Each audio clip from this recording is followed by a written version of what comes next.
everybody, and welcome to the Venue Management Association digital series. My name is Heather Clark. I'm the Precinct Manager of Walsh Bay Arts Precinct and a Board Director of the VMA, and I have the pleasure of introducing today's digital series on venue development. I'm standing in for Joel Edmondson, our CEO, who is currently in the US at Venue Connect and hopefully having a fabulous time. I'm joining you today on the lands of the Gumbaynggirr people. I hope I've said that right. I'm in the beautiful Bellingen Valley. So welcome to wherever you are joining us today, all over, particularly Australia and New Zealand. So it's my pleasure to introduce the moderator of today's session, and thank you, Tom, for taking your time today. Tom is leading the conversation today with Ewan, Jim and Carolyn. And Tom is the owner and managing director and principal of MI Global Partners and is a highly experienced in strategic advisory and delivery of complex infrastructure, strategy, event projects in sport, tourism, arts and culture. So very qualified to be leading our conversation today. Tom has a very impressive record of delivery for clients across major programs and projects and has advised governments, cultural institutions, sports organisations and tourism authorities. He has led the strategic and operational planning and delivery of Olympic Games, Rugby World Cups and other major international events, and has led multidisciplinary teams in master planning, design, feasibility, business cases and the procurement of sports, arts, cultural and tourism infrastructure. He has been the project director to developing the strategy for the renewal of the Sydney Opera House, in addition to being the development director of the Penrith Stadium and refurbishment of Stadium Australia. He has led a national sport venue master plan for Qatar, along with providing advice to the Sydney Cricket and Sports Ground Trust for their master plan and grandstand redevelopment projects. So I welcome Tom. Thank you very much for joining us today, and I hand over to you for this interesting discussion. Thank you, Heather. Somewhat long-winded introduction, but thank you. Very kind. Everybody, I'd like to introduce our panelists this morning. We've got a fascinating group who all have some amazing insights into very recent projects that they've been working on. I'd like to introduce you to Caroline Harvey-Tier. Caroline is the Chief Executive of Venues Ōtautahi, which is the largest venue, event and culinary services management company in New Zealand. They do deliver over 500 events and welcome over 1 million guests across 6 venues each year. That's some portfolio. Venues Ōtautahi, I've got to get that right. Venues Ōtautahi own the Christchurch Town Hall, Wolfbrook Arena and manage Apollo Project Stadium, Hagley International Cricket Oval, the Air Force Museum of New Zealand, and the one we actually are going to talk about today, One New Zealand Stadium, Christchurch's new roofed 40,000-seat stadium due to open early next year. Caroline joined Venues Ōtautahi as Chief Executive in May 2020. Welcome, Caroline. Thank you. Next, we have Jim Cunningham. Jim is the Facilities Operations Manager at QPAC, Queensland Performing Arts Centre. Over the past 15 years, Jim has developed an impressive portfolio that encompasses his management of stadia, facilities and major events. His expertise spans multiple domains, including project and capital works, portfolio management, relationship and contract management, and ticketing. He's also pretty handy at ICT data analysis, marketing, commercial ops, and customer service, among other crucial areas. Jim takes a hands-on approach to managing his cross-functional departments to ensure all aspects of the venue operation are harmoniously aligned, enabling QPAC to maintain its amazing reputation as a leading venue for arts and entertainment in Australia. Jim's going to discuss the new 1,500-seat Glasshouse Theatre, which is currently under construction. Welcome, Jim. Thank you, Tom. And last but definitely not least, Ewan Craig. Ewan has 30+ years experience working with every major concert promoter in Australia, including Live Nation, TEG and AEG. His background in finance combined with operational experience brings untold experience to every project. He's worked on many major tours, including Pink, Bruno Mars, Taylor Swift, Fleetwood Mac, Paul McCartney, Rolling Stones, Michael Jackson, U2, and many, many more. Festivals have also included things like V Festival and Download, and prior to concerts, Ewan worked with the Coca-Cola Company and Disney on event activations. Today, Ewan's going to talk about a new amphitheatre project that he's been leading up at Lake Macquarie on the New South Wales Central Coast. So today, this session is, the objectives are to share real-world insights from major venue development that's going on right now and the redevelopment projects across a couple of different sectors. So we've got sport, we've got theatre, and we've got sort of, I'll call it outdoor theatre, outdoor entertainment. We're going to explore the intersection of design, functionality, funding, and community needs. We're going to highlight key challenges, some lessons learned, and innovations in project delivery. And we're going to hopefully offer some actionable insights for venue professionals at various stages of the planning journey. Ultimately, each of our panelists is currently in the middle of their projects at various stages. And so, hopefully that in itself will give us an opportunity to get some insights as how projects progress and what the various insights are at each stage. Guests, please note the Q&A function. It's somewhere, there is a button. Let me just find it myself.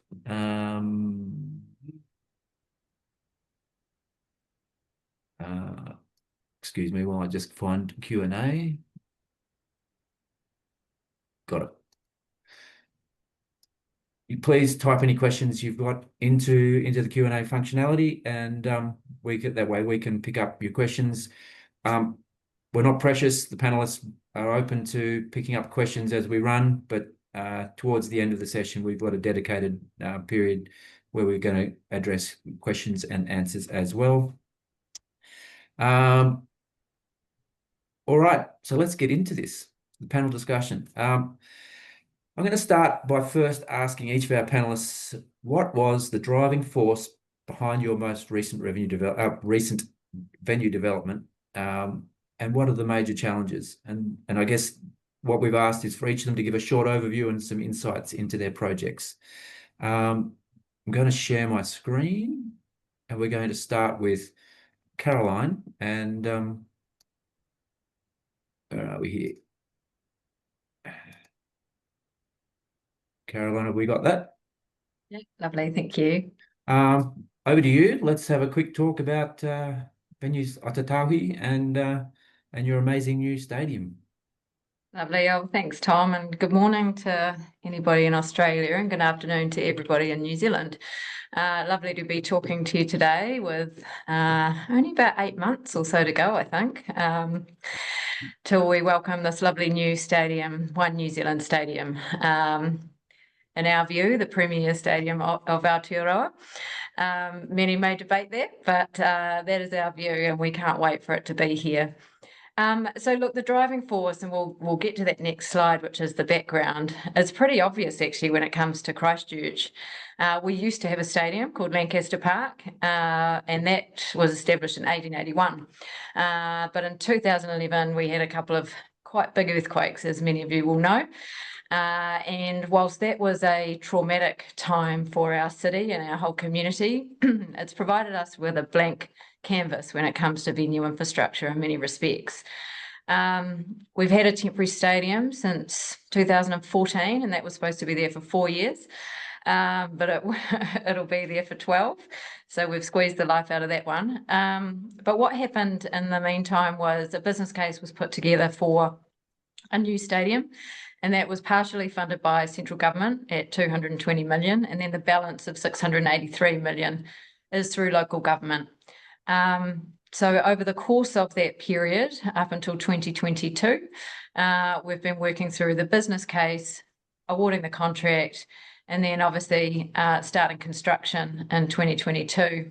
In the middle of that, which was the biggest challenge for this project, was at that time, obviously, we had COVID, we had the onset of the Ukraine war, and all of those things collected up together meant that we had quite a significant budget issue. And so we had to go back out for public consultation for an increased budget, an increase of 150 million or so, and to reconfirm that the capacity of 30,000 or 25,000 plus 5,000 seats, 37,000 concert capacity, was still the right size for this location. Now, public consultation was wholeheartedly in support of the increased investment and of the same size. So we are where we are today. We're on time, we're on budget, and April 2026 is coming along quickly. But just to talk you through a couple of key aspects. So one is the city now has a really strong strategic and compelling proposition when it comes to all of the venue infrastructure in totality. And that includes Te Pai, which is not on that picture there, but is not managed by us, which is our convention centre. So we have a town hall, we have a stadium, the Apollo projects will go once the new stadium is here, international cricket, we have wonderful indoor arena and Wolfbrook Arena, and the Air Force Museum of New Zealand. We also have Parakiori, which is our new largest recreation and sports facility opening at the end of this year in Christchurch. So collectively, from a city perspective, we have a very compelling, strategic and competitive proposition when it comes to all city venue infrastructure, which is an awesome place to be after 12 years or 14 years by the time we get to next year of not having much at all. A couple of key highlights I've already spoken to, but over and above that, we'll do about 200 events there a year. About 20 or so of those will be large entertainment and sporting events, and the rest will be business events. And what that means is this has been designed with multi-use functionality in mind, and I'll talk to that as one of the strategic positions as well. We'll welcome over 500,000 guests there a year across the portfolio, 6 million eyeballs are on that every year, which talks to the value of that proposition from a naming rights perspective. And it'll generate about 50 million in annual economic benefit. When you bring all of our venues into the mix, that's about 100 million that goes into our regional economy every year, which is again, really talks to the value of these city assets. So, and lastly, actually, around its positioning, it's right in the heart of the city. So we are 400 metres from the bus interchange, 800 metres from the central city shopping district. So it's walkable. It's a change in culture for us. All of our facilities have generally been, drivable, lots of parking. This is right in the centre of the city, which will breathe life, heart, activation into a much needed part of the city in that eastern side. But in designing we can go on to the next slide. So, and we'll flick through these in relatively quick concession. But essentially, when we're designing this, the future event landscape is always changing. So the key thing for us and the key success in designing this was to focus on some core design fundamentals: commercial viability, the guest experience, operational functionality, sustainability, accessibility and inclusivity, and multi-use. And we think that whilst all of those are critical to its overall success, the multi-use functionality is going to get the best and highest venue utilisation rate that we can out of this venue. So I'll just talk through some of those highlights. So you'll see here we've got that last image was with the temporary seating in. Sorry. No, you're good. We can keep going. We have a roof, which again means that all of those entertainment events that have weather as a bit of a risk means that it's not retractable, so it is over there permanently, which is a bit of a challenge when it comes to growing the grass. But again, that gives us that multi-use functionality.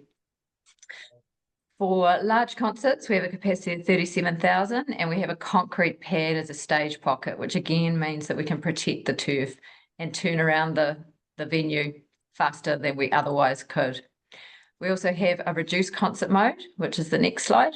This is set up and the next will show you in action. And essentially that creates an arena style mode under the hard, solid end of the venue. That's a 15,000 capacity arena mode, which makes it the largest indoor arena in New Zealand as well, and complementing our 9,000 seat Wolfbrook Arena as well. We'll also do a range of business events, so about 180. And one of those is the use of the concrete pad for large business events. It's about 2,800 square metres, so we can do a lot with that area. Moving on into premium hospo. So again, these dovetail into being able to be used for business event spaces and or premium hospitality, but it's about 12.5% of the total offering, about 3,000 or so guests, which is, we think, a really good positioning when industry best practice is about 10 to 15%. So we'll work through some of those spaces. We have 23 suites. We have an Ōtautahi, one of those is a premium club, 1881 club. We have a Ōtautahi lounge, which is about 900 packs for a game day. We have a levels premium reserve, so we have 104 11-seat with a fridge offerings, which are obviously in a good spot there. We've created some other opportunities for premium hospo, like a platform club, and then again turning that concrete pad down the northern end to be a field club. So again, it's just adding flexibility and use of those spaces so we get maximum commercial outcomes, as well as providing a wonderful selection of diverse offerings for our guests. And again, just moving quickly through the guest experience. So premium GA, we've got like premium economy on a plane. It's not quite turning left, but it's certainly enhanced the new economy. So we've got your own toilets, your own food and beverage, and 2,000 guests up there. A bunch of feature bars through the concourses, a wonderful concourse for a range of retail F&B, and it's been designed so you'll always have a view of the field of play. Moving on into the precinct, we'll also be able to activate with quite a sizable precinct fan zones and exterior events to the venue, which means we can again activate outside of event day as well as on event day. So lastly, I'll just touch on a couple of key challenges, and I'm sure we'll get there in your Q&A, but there's always going to be alignment of objectives across the stakeholder group. So from an operator perspective, we're looking for commercial outcomes and operational functionality, and at times, sometimes you need to invest a little more heavily in that, and that can compromise the project outcomes, which are cost and time, which we all share. Political capital investment, it's a bit of a political football, our stadium, and it's election year as well around here, so we'll enjoy the next few months. Community engagement critical. Obviously, it's a large investment and a brave move from our council to invest so heavily in this stadium.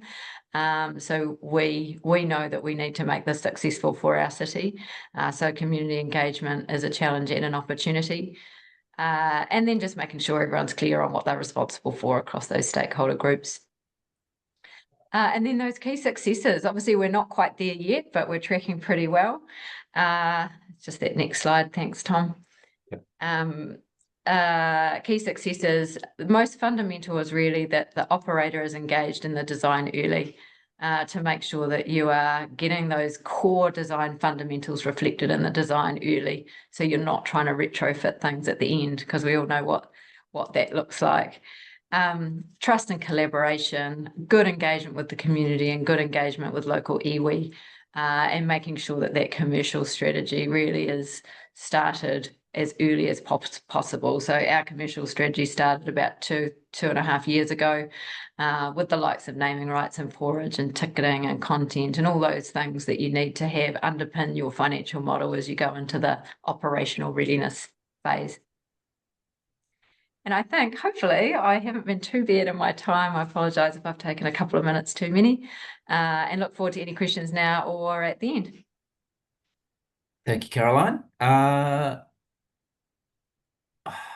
We do have one question right this minute. I mean, let's just break with breaking with our own run sheet. Regarding the inclusivity value mentioned, how has that been realised, and what did it mean for toilets, change rooms, and other facilities in the stadium? It's very Yeah. Inclusivity and accessibility. So accessibility, this venue is beyond compliance on all respects. And fundamental to that is that any person with an accessible need can buy a ticket anywhere. And that is really fundamental. We have 5 access points versus 1 being a compliance level, and the only car parking on site is for accessible patrons. So there are 39 car parks on site, and all of those are attributed to accessible patrons. From an inclusivity perspective, we have a sensory room, and we've seen that demand actually quite high across all of our venues to have that space to really get away from a really intensive environment. We actually, after the fact, about halfway through the project and design process, included gender neutral toilets across the venue. Again, just making sure that those that need choice have choice. And we have a changing places toilet as well for those that have high needs, which is always a challenge when it comes to some of our venues, particularly those that are, were built some time ago.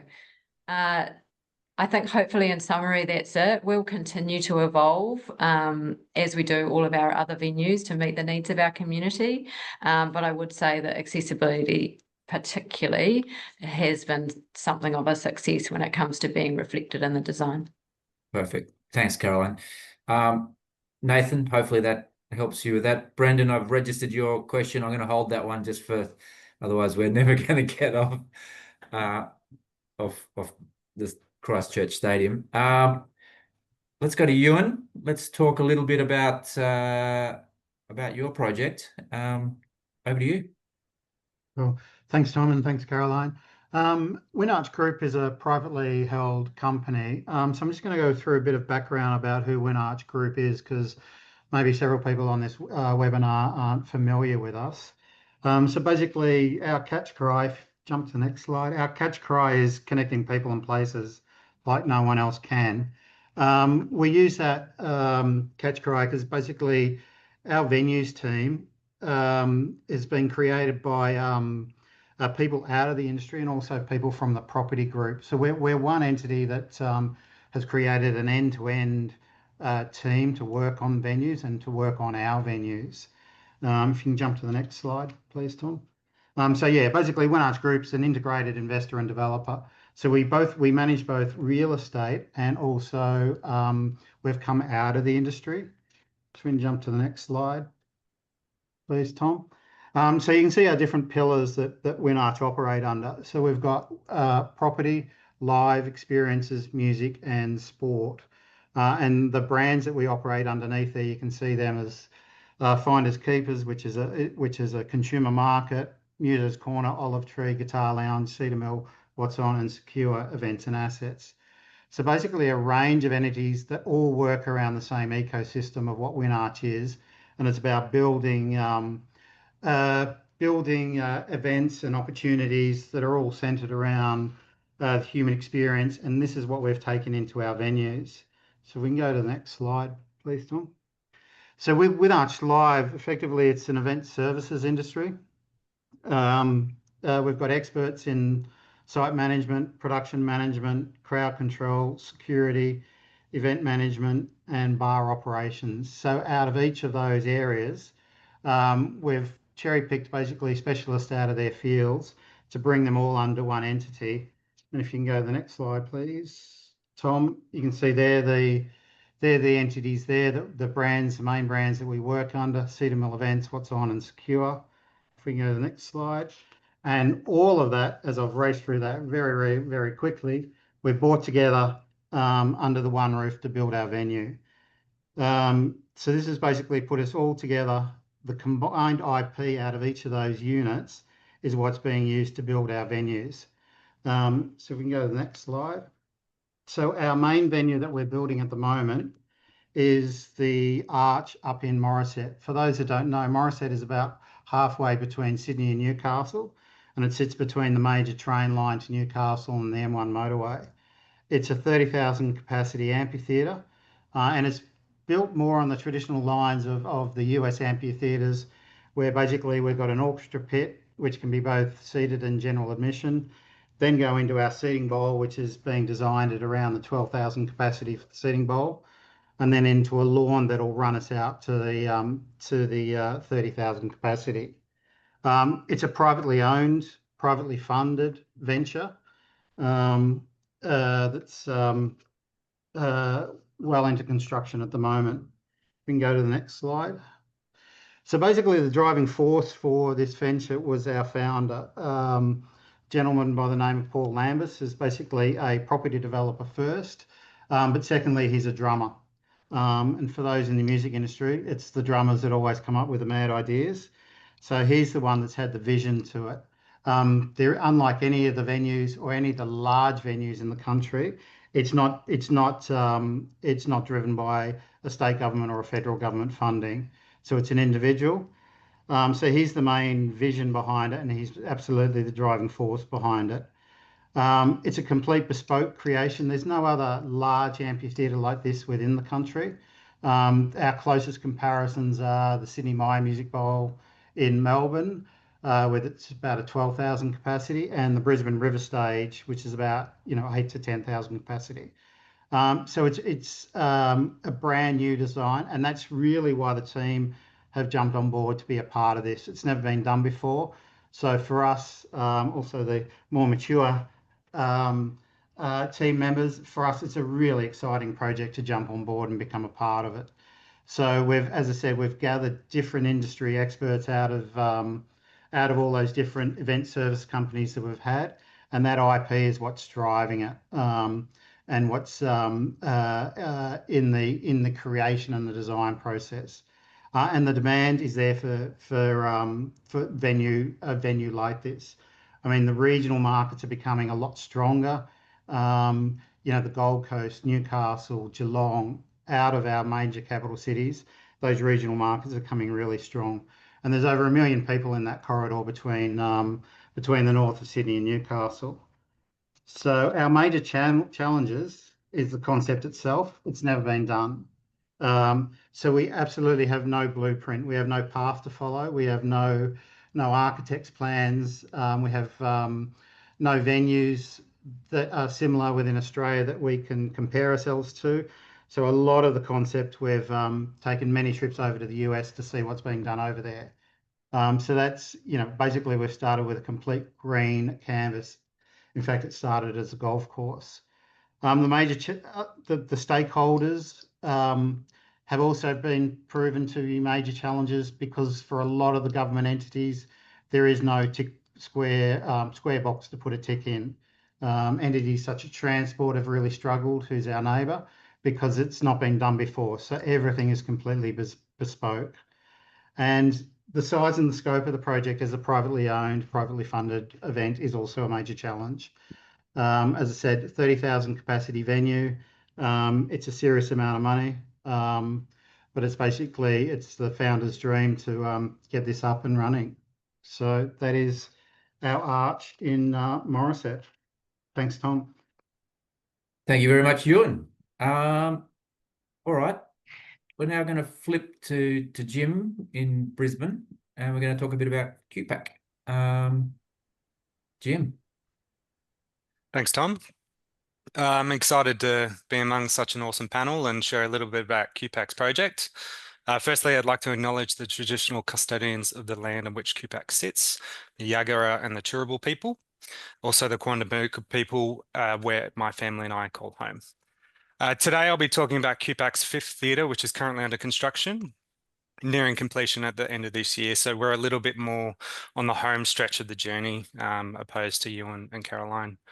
As recently as a couple of weeks ago, and as Tom mentioned, the venue had a new name announced by the Arts Minister. So as a selection from a public vote, the winning name was Glasshouse Theatre, and it's in the far corner of the picture that you're just looking at now, on the left-hand side.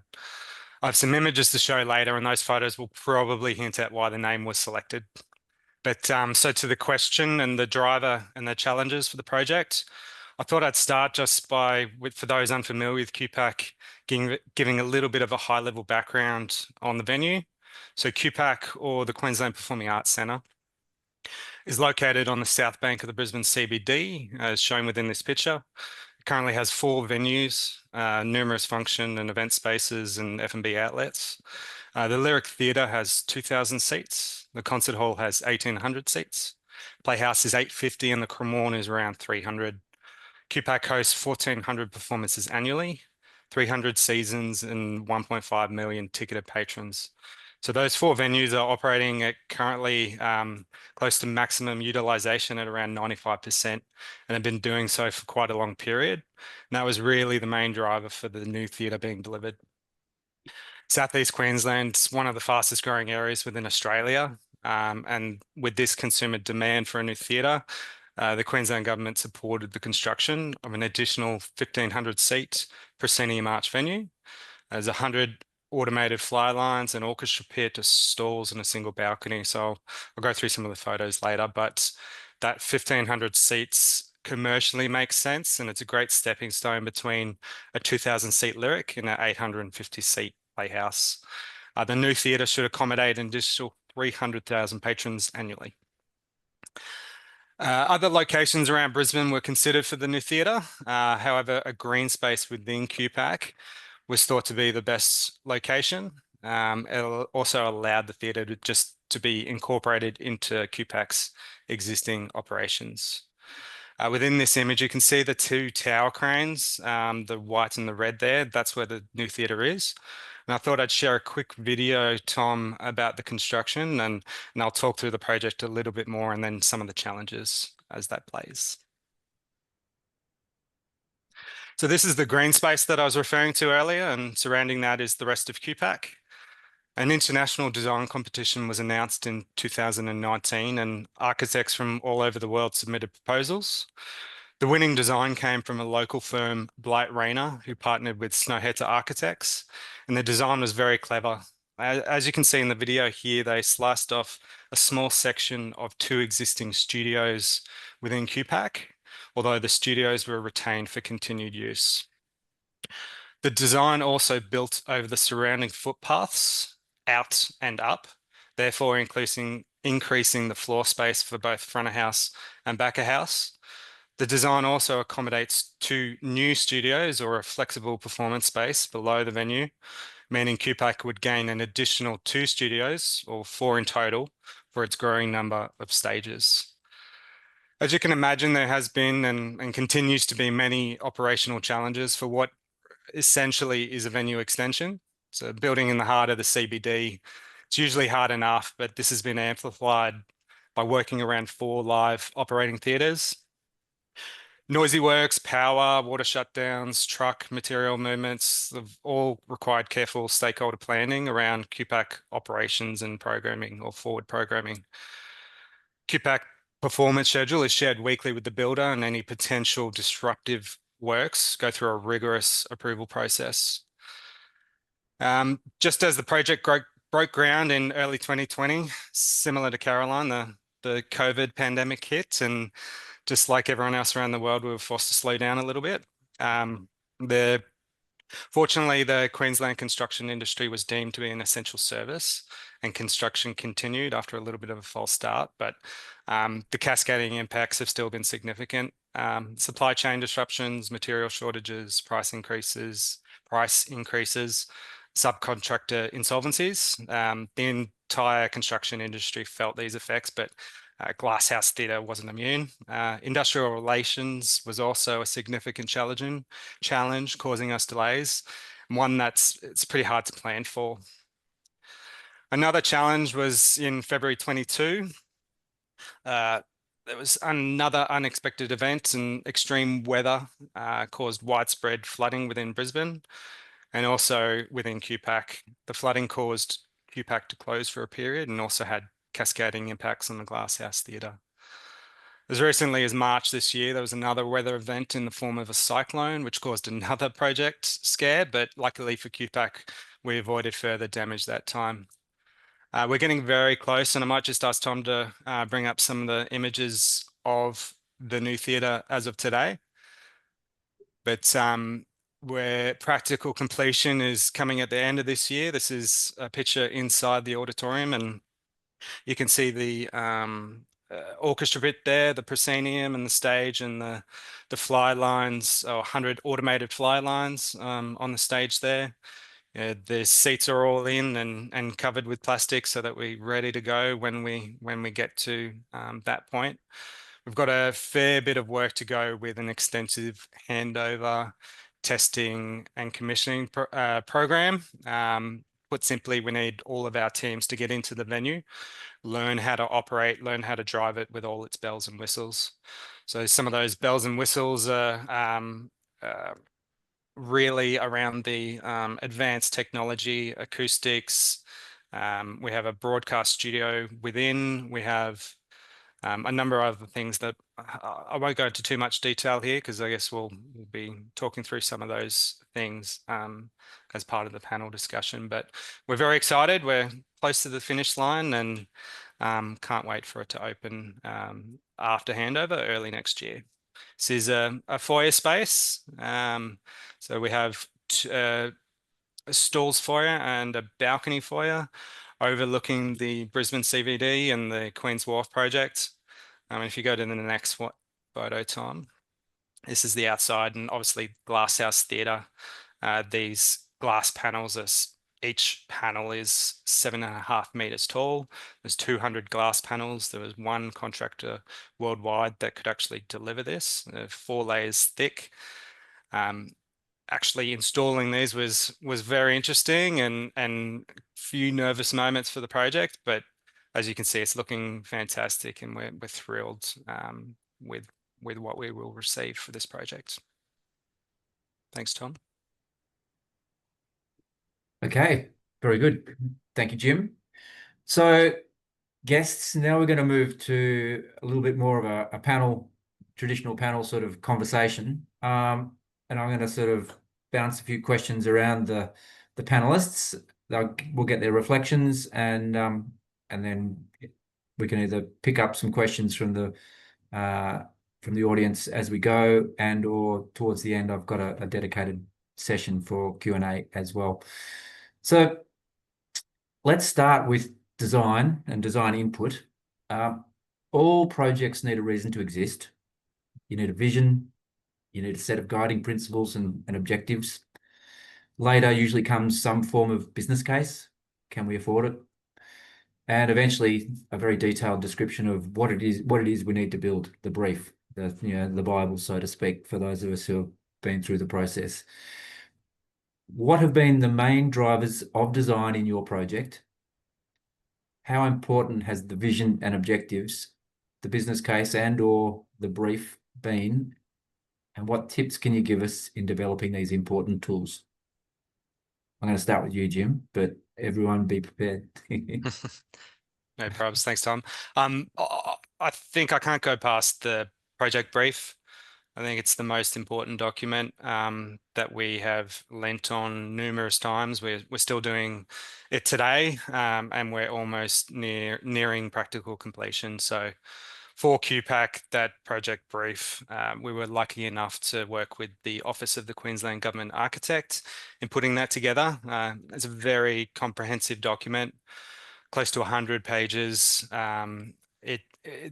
You need it to be very specific on all disciplines, everything that you're hoping to achieve. Being careful not to have any ambiguity of approximate numbers or vague statements. Language is open to interpretation, so you need to be very specific in what you need.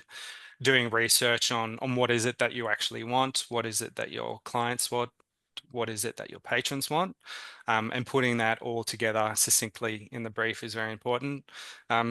Practical examples, if you're asking for 20 dressing rooms, say that. Don't give vague or approximate numbers. For QPAC, things such as incorporating First Nations design into the building was very important. Sustainability, we achieved a 4-star Green Star, and we're working through that. The advanced technology, calling out some of those technology such as broadcast studios. and being able to broadcast the theatre and the performances to the rest of Queensland as part of QPAC's Act was very important. So being very specific in what it is that you want is very important, and has caught us or helped us from being caught out a number of times. Very good. Just quickly before I throw to Ewan and Caroline, supplementary question on brief. How have you gone about developing your brief and matching it to your budget? Because it's easy to build a brief with everything in it. How do you get it to cover off what you can afford? Yeah, I guess that goes to a design, and you throw everything in the mix, and then comes value management. So ultimately, you do have a budget envelope, and we're talking about public funds here. So what was the funds provided for? And that was for a 1,500 seat auditorium. So we needed to keep that forefront of mind whenever we're looking at value management or at the project. So ultimately, some of those things within that brief may need to be removed, but it doesn't mean that you shouldn't look to incorporating them as much as possible. I think if that answers your question. Yeah, it's thank you. it's a swings and roundabouts, but yeah, I think important to aim, be reasonable. You'll obviously get market indications of what things are going to cost, but ultimately it's what you can afford and what's most important, prioritization. Okay. Yeah, we worked on a similar basis. I mean, if we take the specific example of seating, is that the founder wanted the best, best in world class of seating and comfort for the patron. But then, as in, width and seat row in front of you and the width of the seats allowed. And but we went through over and over and over again, because then that affects your capacity, and the capacity affects your business model. So it was like, whilst he wanted best in class, you then have that, as you said, the value management overlay or the business case overlay of, how many seats do we need to be competitive against the other venues in the market? Yeah. I think at early days we had, don't know if I'm going to say this correctly, photovoltaic glass, which is essentially solar panels. So the brief said that we need to do all that we can to be sustainable, but ultimately and be best in class within that that area of sustainability. But the cost of that solar glass was Wasn't just quite too there much yet. to be able to fit in. Affordable. Yeah, interesting. Caroline, how's design sort of and inputs into your design process influenced the project? Yeah, I guess ours started a little bit in a slightly different position, because we had an earthquake and our stadium was gone. So I guess the investment case was quite a strategic piece of work, which was, what does the city need? Is it a like-for-like replacement? And obviously it wasn't. So, and where should it best be positioned? And not always do we have the luxury of that, but obviously the luxury has come through something quite traumatic. But I guess what's happened with the investment case is it drove some of those fundamentals, which was capacity, multi-use functionality, roof. They were the core design fundamentals that we then had to get to a point which was a little more granular.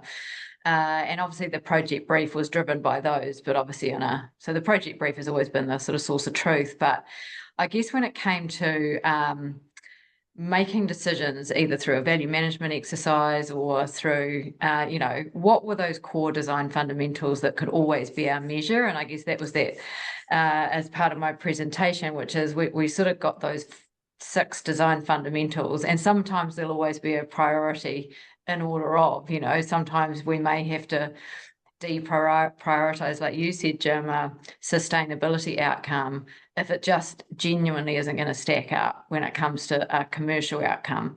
And so those sort of 6 design fundamentals of commercial viability, operational functionality, guest experience, multi-use, sustainability, accessibility, and inclusivity there'll always sometimes have to be an order of. Not always would we prioritise the commercial outcome by any stretch, because if that fundamental, which is we want to make sure that every single person in this venue or wants to come to this venue has the exact same experience, then that might trump what could, on the other hand, be a commercial outcome.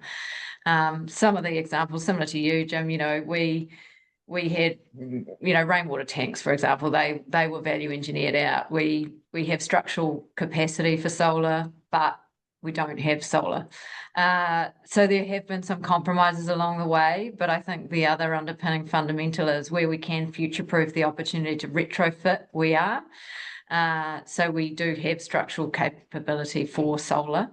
And we do have spaces in the stadium to make sure that operationally we can be as sustainable as we possibly can. So I think it's a combination of having those design fundamentals and where you have to compromise. If that compromise can be balanced with a future-proof opportunity, that's where we are. Yeah. Just a quick supplementary one for you, Caroline, before I throw back to you, Ewan. You obviously had quite a long gestation period from the earthquake through to sort of business cases and took, I don't know, I lost track of the time, but it was multiple years before you actually started construction. Was a lot of that just getting the guiding principles and objectives sorted out? How to describe that process for us? Because in my experience, if you can't get that nailed with all your stakeholders, it just never quite, you don't have anything to defend every time that something new lands on the top of the project. Yeah, I guess for us, as time came from dealing with what we had was of magnitude. So we lost 80% of all of the buildings in our central city. We lost 3 of our 4 major facilities. We lost the town hall, the convention centre, the stadium, all on one day. And so it takes time to rebuild all of those things, and all of those things require the same process. The other thing that we had was our central government and our local government needed to come to a global settlement agreement about who pays for what, and who owns what at the other end. One city can't rebuild itself without the support of our central government. So the stadium was kept in the global settlement, so it was part of council's control, whereas the likes of our Metro Sports facility, Parakiori, has been government controlled and funded, but will be handed over to council. And then our convention centre is government funded and remains ownership of the government. So there's so much complexity when it comes to kind of rebuilding our whole city that, yes, it's taken a long time. And yes, this is probably the final piece of a puzzle that closes out kind of recovery on a grand scale. There's still pockets around our city that still need to be fixed, or they're still under insurance arguments, and this seems mad, however long it's been, 14 years, but it takes time. And I think that's the one thing that we've had with the stadium, which was it didn't really come down to just this project. It came down to this project being part of a huge city rebuild. Okay. Ewan, you in your sort of opening presentation, you mentioned the importance of vision and the sort of the founder's vision. How's that sort of influence the overall design input and therefore the design process through to where you are at the moment? Quite heavily in that, effectively it started as a golf course, and now we've got a stage on the site and progressing through. So it was literally his vision to say he wanted a large outdoor stadium, amphitheatre in that region. As I said, it's a project unlike the others, which are multi-use. I think our project is a little simpler in it's only a single use. It's a concert venue. So he basically wanted to build a concert venue, and then as he's gone along, he's brought in the industry experts to say, all right, this is how to convert that vision into reality. So I said, with our IP of our different business units, we've got the security, we've got the crowd control, we've got staging guys. Having discussion recently where, said we've got a 16 truck loading dock, and said, we get Christmas cars from the trucking company. So it's those elements that have been put into the design process So yes, he's come up with a vision. He wants a 30,000 amphitheatre, but then to convert that into reality, it's the industry experts that have come in and said, all right, this is what we need to make it world class. I mean, we're still heavily reliant on the Arabs and architects, Smartform, doing the detailed work, but with converting the vision into reality, the design brief is actually being done segment by segment. We don't have an overall design brief other than this is the vision, this is what it looks like, these are the renders, and then we go out and then we build that component, we design that component, we design that component. Okay. You sort of alluded, I'm going to come to business cases in just a moment, but you mentioned your consulting team. I'm just general question to everybody, how important in your design evolution has been your design team, your consulting team? Quick comments, thoughts? Yeah, I mean, I would like to echo Ewan's comments there about the working with the teams, the industry experts that operate the theatre. QPAC is a statutory body of the Queensland government. We run and operate the venue, and ultimately Queensland government is the owner of the venue. QPAC putting in $25 million to the project allowed us to have a seat at the table throughout the project, and leaning on our 800 plus staff that run the theatres, from staging, lighting, AV, food and beverage, front of house, ticketing, programming, all those teams, and working in with them to as the subject matter experts, to get that detail of what they want out of, or what they would like to have within the venue, then taking that gold or those learnings and then giving it to the design team. The design team is just as important, being able to articulate that, being able to take what we've said, put it into the design, and then make it a reality. So the amount of architects, the amount of engineers, the amount of consultants, it really does take a village, both on the contractor side and the client side. But the design team is very important. I guess we were lucky enough to have Blight Arena and Snowhetter, but Blight Arena being local and being able to come into the venue and our existing venues and use those as an example of this is what we do here and this is what we would like. So that practical, come out here, have a look. Even using our staging team and our workshops to build up prototypes. When you're talking about plans and you're talking about meters, centimeters, what does that actually feel like when I sit in this seat and this is how far away the next seat is? Am I going to be comfortable? There's some boxes within the theatre that are at different angles to what you'd normally have within a theatre. So actually building a prototype of that, seeing what it practically feels like, I think was very important. And working in with the design team and our own staff, who are BAU staff, who can't do the heavy lifting when they need to say this is what we want, and the design team will then run with it. Yeah, I think So, Caroline, just 1 second. Thought bubble just for Jim. Did you do your own project management and design coordination, or did you outsource that as well?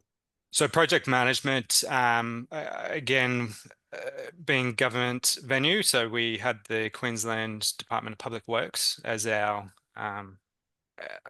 principal project manager, then contracted the design, and then we went out to a managing contractor, and then the design team was then contracted through to Lendlease, who was ultimately the managing contractor. Perfect. So Thank you. project management through Public Works, and then Arts Queensland as the government body, and QPAC as the clients or co-clients. Makes sense. Sorry, Caroline. No, I was just going to say, from our perspective, we have a bit of a triangle. So the council are the principal to the contract, and it's a design and construct contract. And we have a council controlled organisation established to govern the project. We're the operator, and then we have a project manager and then our main contractor. But I think the key thing was the success of having that PCSA phase, so a design and construct collective contract, has been really valuable. But actually getting those people that Populous designed it, they designed stadiums. V6 Watpac are building it, they build stadiums, and it's just actually genuinely, as much as we would have wanted to choose local when it came to those main kind of parties, the expertise that came globally into this project has really set this up for success. Very good. We do need to keep moving on to some of the other questions, but last one, how important was your business case? All these projects have diverse funding sources, although by and large government is funding the two biggest ones.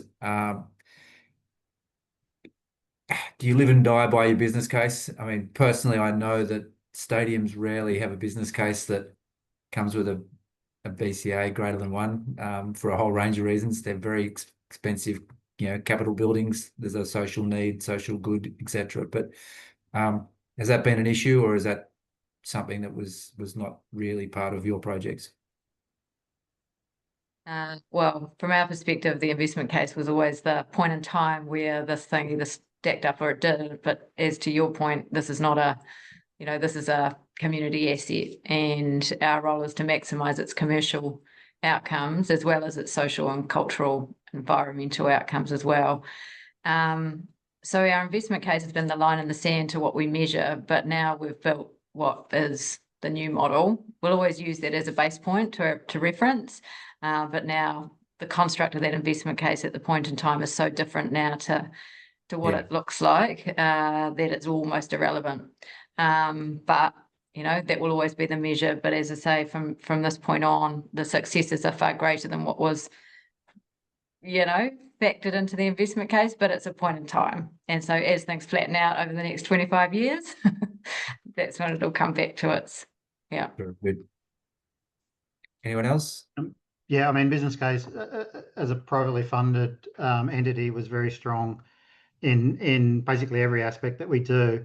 And the interesting in building the business case, whilst I said we're a single-use venue, as in we're a concert venue, but then we also look at ourselves as both competing in the stadium market against Newcastle, McDonald Jones Stadium just further up the road, or equally as an arena option, to the 15,000 capacity, which is what our seating bowl was aiming at.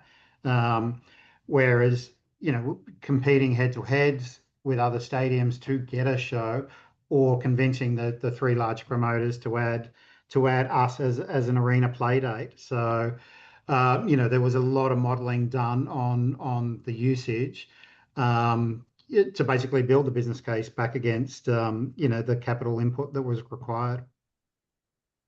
Okay, thanks.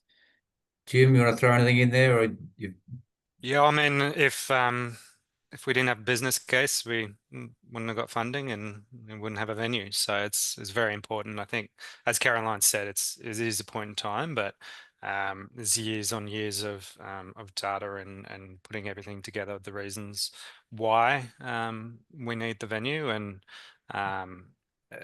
being government and public funds, it's extremely important for the government to justify the spending of those funds for the venue, but it's also putting together all the different elements that we want and that we can achieve with those funds. Everything from the sustainability that I kind of alluded to, and what we're hoping to achieve there with the venue, and what we have been able to achieve with our 4-star Green Star rating, and everything else from the First Nations elements within the design, and giving back to Queensland on a number of different elements, as well as the performances, which is and the arts and culture, why QPAC is here. Fair enough. Okay, let's leave design behind us. Let's talk about stakeholders, stakeholder engagement. The events and venue sector is not short of stakeholders. We all know that. We live and breathe it. And people with opinions on what is best for your project my experience, particularly preparing the strategy for the renewal of Sydney Opera House. Generally, those with the strongest opinions, and there are lots of them, have the least understanding as to what's actually going on inside your project. So I always look at my projects as a project director as a series of, it's almost like an onion with rings, and so you've got your closest possible stakeholders that you cannot, go days without talking to. There's then the next ring out, which have all the people who have the technical inputs. They're critical, but you don't need them every day. And then there's the noise, the people in the outside world who are going to tell you what they really think, and you're going to have to deal with them. Who are your stakeholders, your key stakeholders? How important have they been, and how have you brought them on the journey? Start with you this time, Ewan. Something random. Our number one stakeholder has been the LGA, the local government. We're not at state level, we're at local government level, and they have been there from step one. So it's the old adage that, we formed a partnership with them rather than them purely being an approval body. So we worked with them from day one. We worked with them through the DA application, the approval process, the ongoing, because there's various DAs associated with the development. So they were the number one body that we had to work through. The number one stakeholder that we didn't listen to was the Facebook groups. Because we are in a regional area, it is a very vocal crowd up there. So equal number of supporters and equal number of people saying, the traffic, the noise, this, that, and the other. So we communicate with the local community through various press releases, etc. But yeah, our number one has been Lake Macquarie Council has been extremely supportive of the whole process. Okay. Caroline, you want to go next?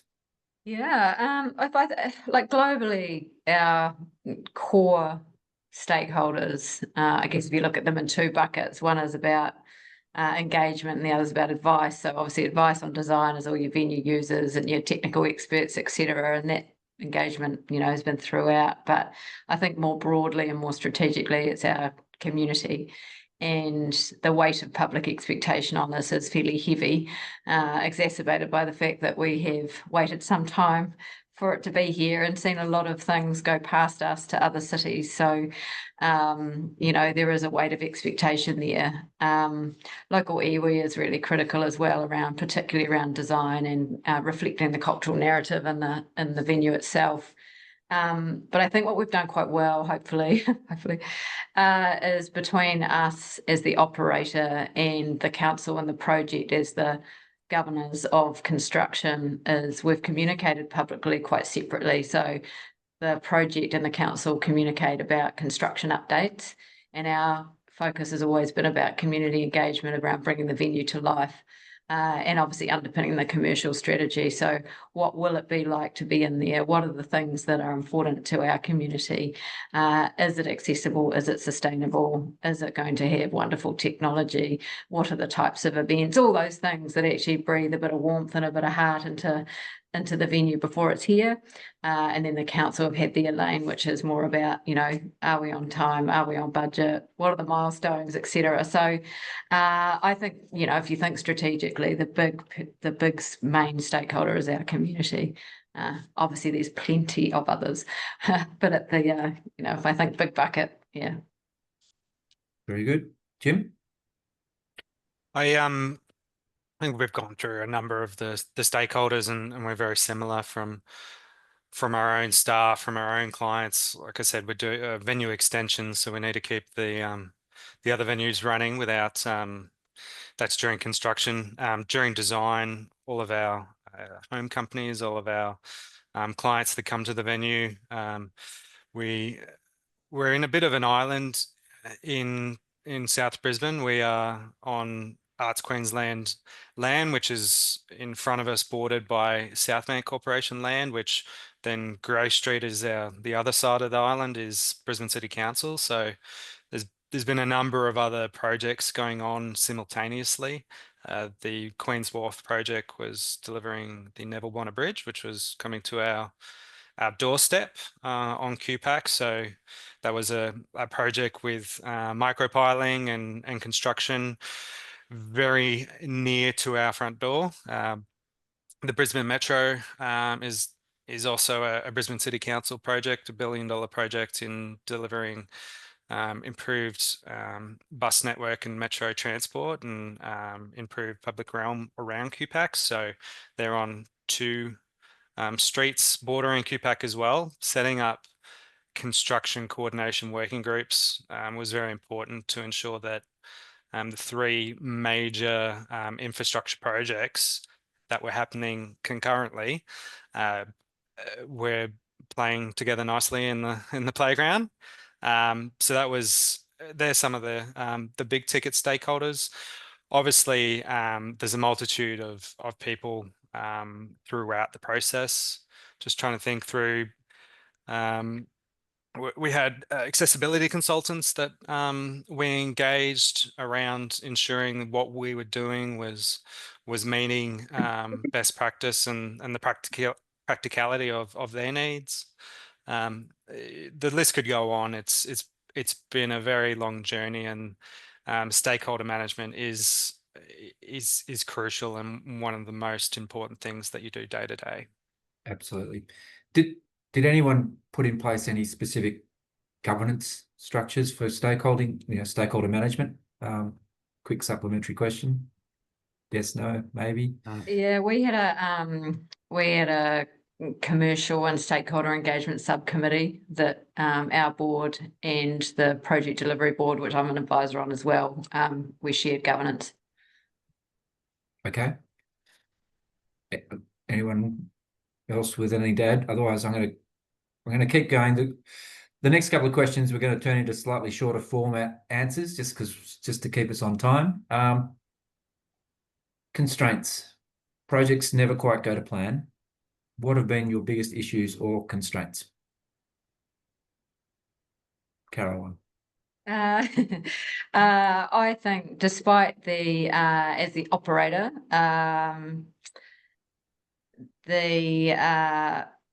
yes, we share the same outcome. We want the same, we want it to be on time, we want it to be on budget, but sometimes our paths to get there have been somewhat different. We're looking for some more commercial outcomes at times, but obviously then there's a compromise on the other hand. So they've been the biggest constraints, I guess, working through the last couple of years as to, what are those fundamentals that we need to either change or otherwise to get the best commercial or operational outcome. So that's been a bit of a constraint, and more broadly, I'm sure we'll all have the same answer. The dollars are always the major constraint. You've only got a certain cost envelope, and that, yes, we've got a fixed price contract which was set just post COVID, and obviously at the beginning of the Ukraine war. So it's probably reflective of where we're at today, which is under budget. But it is always a constraint. You can always do more and have more. Very good. Yeah, absolutely. Number one, the dollars, the funding is the major constraint of achieving a complete vision to having a practical completion. So the dollars. The other constraint for us has been some of our stakeholders, and the management of those stakeholders has been extremely difficult. And that's to do with some of our neighbours, and which are government departments. So again, because this is a bespoke development, they don't have a blueprint of how they respond to the development and the DAs, and come back with 300 pages of requests for further information. So that's also been a constraint, and because that leads into time and over budget on time. Jim? I don't necessarily want to call it a constraint, more of a consideration, but QPAC was heritage listed, and and that it meant considerations within the design needed to shape the design. We have other fly towers within the building, and the new theatre couldn't go above those fly towers. So I guess was a constraint within the design. Obviously, the building envelope was not big enough to get both the auditorium, the studios, and the front of house and back house spaces. So the design that I was talking to before about going out over the footpath and up was a clever way to get around some of those considerations. The flood that I spoke to as well, being on the Brisbane River and within a floodplain, all of our plant and equipment couldn't be in the basement, which traditionally that's where you put all of that stuff. So that needed to then go up into the flight tower or up on top of the building. And if we can't go a certain height, that limits the things that we can do. I guess we've worked through within the heritage framework being sympathetic and to the original design. So the concrete facade or the rectangle that is QPAC has been very respected, but then that outside veil or veranda, if you'd like, has meant that we've been able to maximize that floor space and work within the considerations of that heritage listing. But it is something that we've had to work through over time. Very good. There's been quite a few questions in the chat on sustainability, but just broadly, sustainability, excuse me, and future proofing. So in an era of rapidly changing technology, and technology is important to each of your buildings and your ongoing operations, fan expectations changing. The youth of today and our future sort of spectators have a completely different view of what is entertainment and how to absorb it, and then we have climate change. Eventually, potentially in our lifetimes, global economies are going to decarbonize. What has that meant for your projects? What measures have you taken for future proofing and sustainability? Might jump in. Yeah.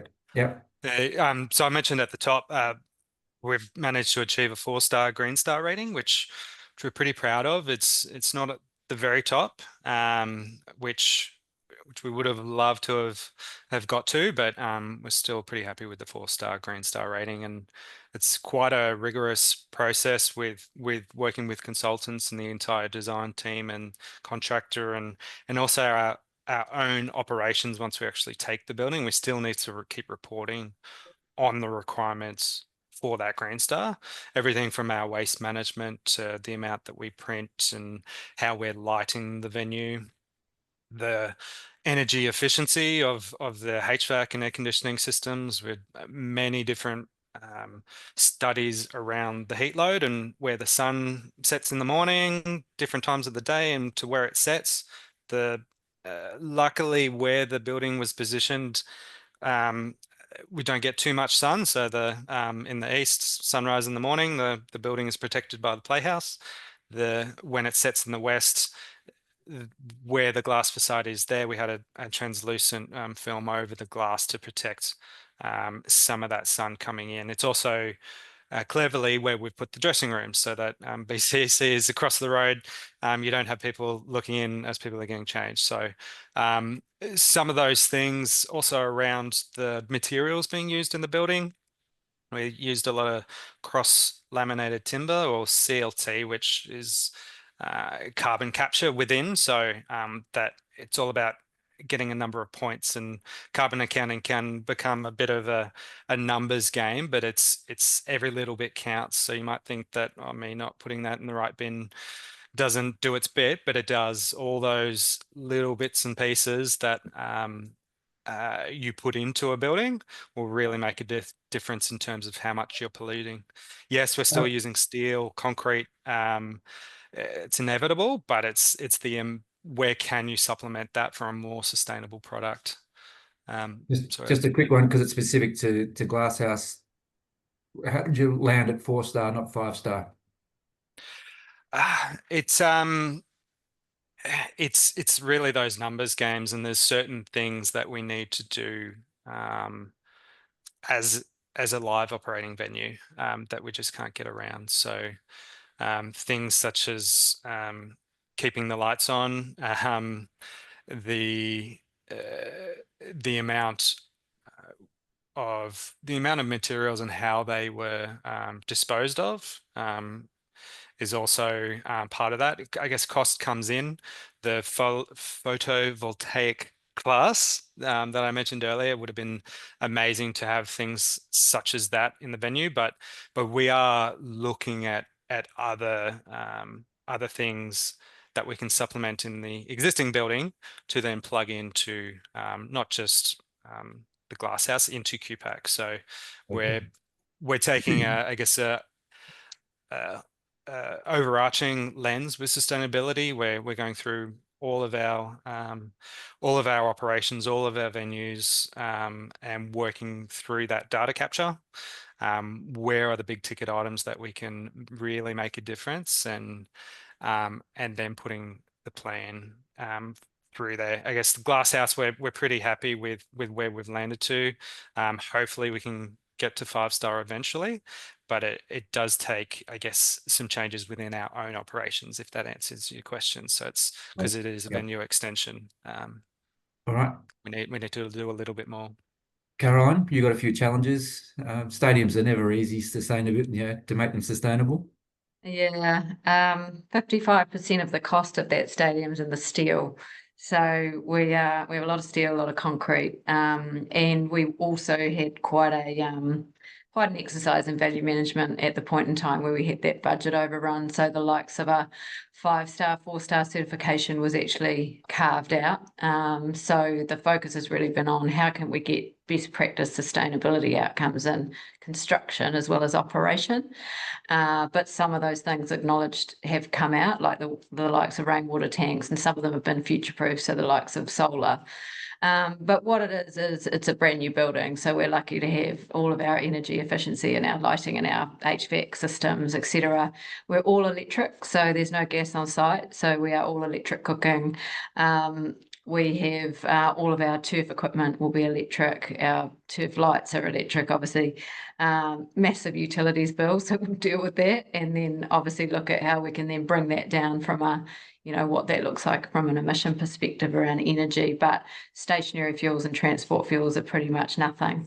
Our waste operations are going to be sustainable.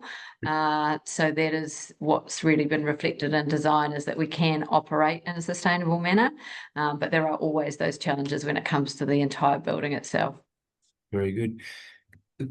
Where is it? Guy, one of the questions online, less around sustainability, slightly sustainability, but more around your future-proofing.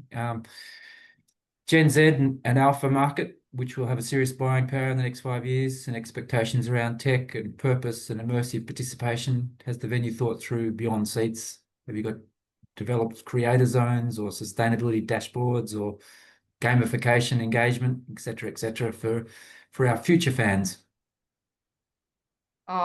Well, from our perspective, the technology aspects it's a bit of a minefield, to be fair, but it's all a work in progress, but it is technology enabled, and we will maximise that enablement. So we're developing an app at the moment that will be a stadium app only, not for our whole venue portfolio, but it will try and reflect the likes of interaction, as well as the normal things like queue technology and inset ordering and all those things, and heat mapping and finding out where people are and how they move around. So there's a lot we can do. We've just got to figure out where we prioritise those things, and then also listen to our guests and our customers as to what they are wanting that we don't have yet. Yeah. Okay. I think the providing that backbone is very important. The technology changes so fast, and throughout the process of this project, technology has moved already, and it's being able to provide that network, that infrastructure, to be able to plug and play as the technology demands of the day come to hand. One thing that QPAC, I mentioned before, worked on was a broadcast suite. So we have a digital stage, which is a online subscriber platform where we broadcast and share arts to the rest of the state of Queensland, and that will be delivered as part of Glasshouse Theatre. So being able to have that within the venue, and the ability that the broadcast technology will be able to leverage for what it might be in the future, whether it is virtual attendees or the like. I guess you don't know, but making sure that within the design you are able to use the networking to be able to upgrade and plug and play internet is so important. Oh dear, excuse me. Ewan, take the floor. Yeah, well, I mean, yeah, that's the point we're at the moment with our design, and the consultants that we've got in from the technology point of view is just to make sure that we have the ability by the time we open that the consumer experience is going to be, match their expectations and be at the new edge of whatever technology is at that stage, because we're probably 2 years away from opening, but we need to make sure that we've got that backbone there ready to go when we are open. And that's basically the conversation that we're having with our technology team that are looking into these areas. Very good. All right, last question for the panel. What's left on your wish list?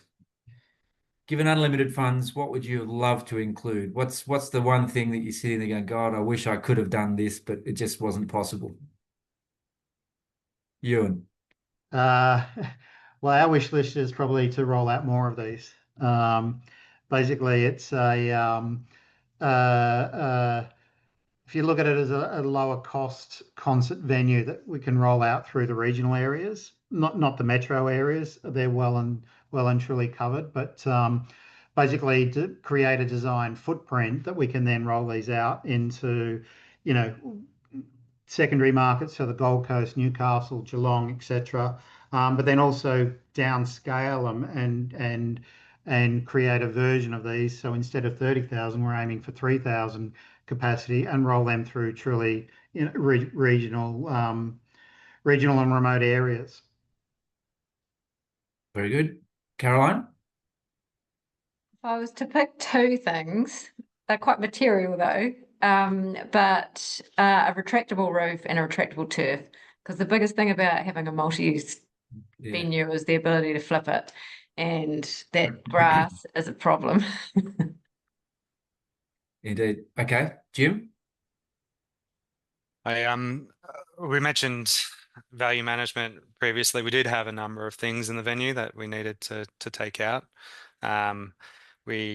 Basement space was one where we had trucks coming in and a lazy Susan type technology that would turn the truck around and get them on their way. So that would have been pretty cool. Or a tunnel underneath QPAC was one that would have been amazing to be able to service food and beverage equipment, everyone going from A to B, from venue to venue, to be underneath would have been great. The solar glass would have been amazing. Like Caroline spoke about before, though, trying to design as much as you can into the venue to be able to plug and play later on. One of the things that we did was on the fly tower of the building facing Grey Street and South Brisbane train station, there's a structure for an LED screen. The power, the data is there to plug and play at a later stage. Being able to have some of those lost the word for it, but the interactive LED where the hand comes out and is almost touching the people. I guess that'd be pretty cool to have on the side of the building. But I think having a budget as some of the bigger venues in the USA would be very nice, and there's multiple things that that you could do if you had an endless bucket of money. Understood. To our audience, I've just been scrolling through your questions. I think most of them we've kind of picked up along the way. One very quick one maybe for Caroline, because I think this popped up when you were doing your introductory sort of piece. How are you handling noise management with the community? I'm glad there's only 3 minutes. Look, the stadium was part of a designation which was created under earthquake emergency legislation. So it prescribed the noise limits for the stadium, which would otherwise be a bit more of a challenge right in the middle of the city. But yeah, so we've actually got the most permissive noise limits in New Zealand when it comes to stadiums. So not only for the number of concerts we can have at a certain noise level, but the noise level itself. So we can do about 15 a year, 6 of those are really, really loud, 9 of those pretty loud. It'll be interesting to see once we're operational how that's received. Obviously having the roof, and we've got louvers and those things that do constrain a bit of the noise. But it is quite a congested part of the city, but most of it's commercial. So we're hoping it's not going to be too much of a compromise. But yeah, I think managing it now, the communications, managing it once we're operational, I think we've got 2 quite different conversations. Indeed. And it's always a very common challenge for all stadium and even live venue operators. It's a balance. And so, all right, team. Time to wrap up. I'd just like to thank our panelists, Jim, Ewan, Caroline, for your time and for your sort of insights this morning. Hopefully for the audience, you've gleaned not just an overview of what are 3 very different but amazing sort of venue projects in their own right, how we've assembled them, how the design process has gone, what some of the challenges are, the insights and tips and tricks, learnings along the way. 2 of them are opening very shortly. Ewan's still got a way to go, but the proof will be in the pudding when we get to go to Glasshouse and your wonderful new stadium in Christchurch next year. Thank you to the 3 of you. Thank you to the audience. I hope that's been worthy of a VMA ongoing webinar series, and look forward to seeing each of you out and about. And if there's any supplementary questions that come in at the last minute, I will attempt to answer them myself. If not, I'll go back to the experts offline and see if we can't get you answers. So thank you all. We're going to close Thank you, Tom, right now and let everybody get on with their day. Thank See you, ya. Tom. Thanks, Tom. Thanks, everyone. Thank you.